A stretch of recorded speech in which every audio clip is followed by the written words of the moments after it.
I should have known better than to go down there alone. Everyone who'd lived in that old house had warned me about the basement. The previous owners, the neighbors, even the realtor had made odd comments about it. But I was stubborn and always tried to be practical.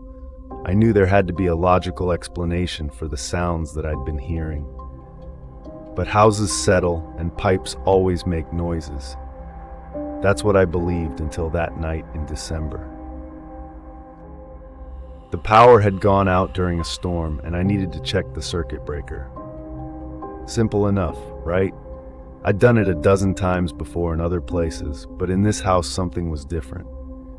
This house, the basement, had a weight to it, a presence that made the air feel thick in your lungs.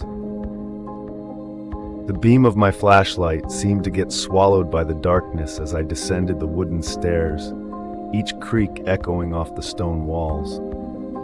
The temperature dropped with every step, until I could see my breath forming little clouds in the beam of light. That's when I noticed something odd. My breath was drifting down instead of up. I reached the bottom of the stairs and swept my flashlight across the room. The circle of light revealed the usual basement stuff. Old boxes, cobwebs, the washer and dryer, the furnace. The breaker box was on the far wall. Just get there, flip the switch, get out. Simple.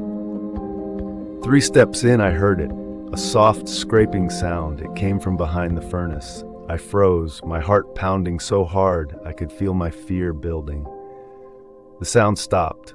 Then came a smell, something ancient and wrong, like wet earth and decay. This was not what I expected to come across in a basement, and I almost ran right then, but I forced myself to stay calm.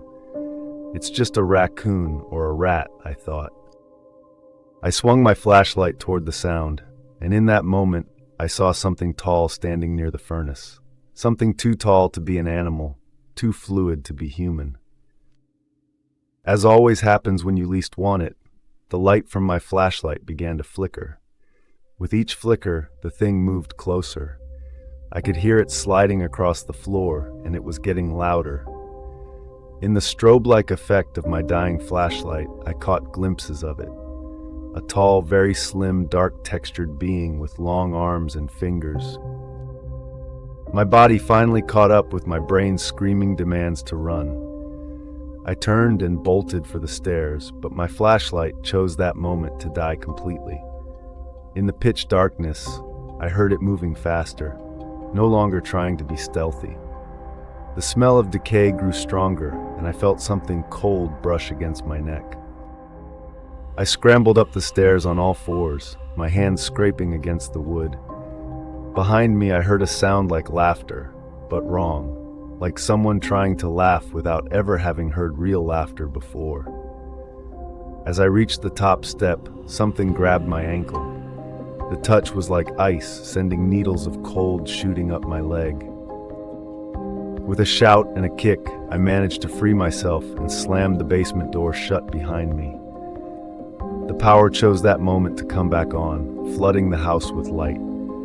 I sat there, back against the door, gasping for air, listening to the thing in the basement retreat with slow, deliberate steps down the stairs. I moved out the next day, left most of my stuff behind. Sometimes I dream about what I saw in those flickering moments, the way it moved, those impossibly long fingers reaching for me. But mostly I dream about what I didn't see, about what would have happened if my flashlight hadn't died, if I'd gotten a clear look at its face. The thing that haunts me most, I tried to sell the house, but nobody will buy it, even at half price, and every month I have to go back to check on it. I always hope that the power never goes out again before I sell it. There's no way I will ever go back down to that basement.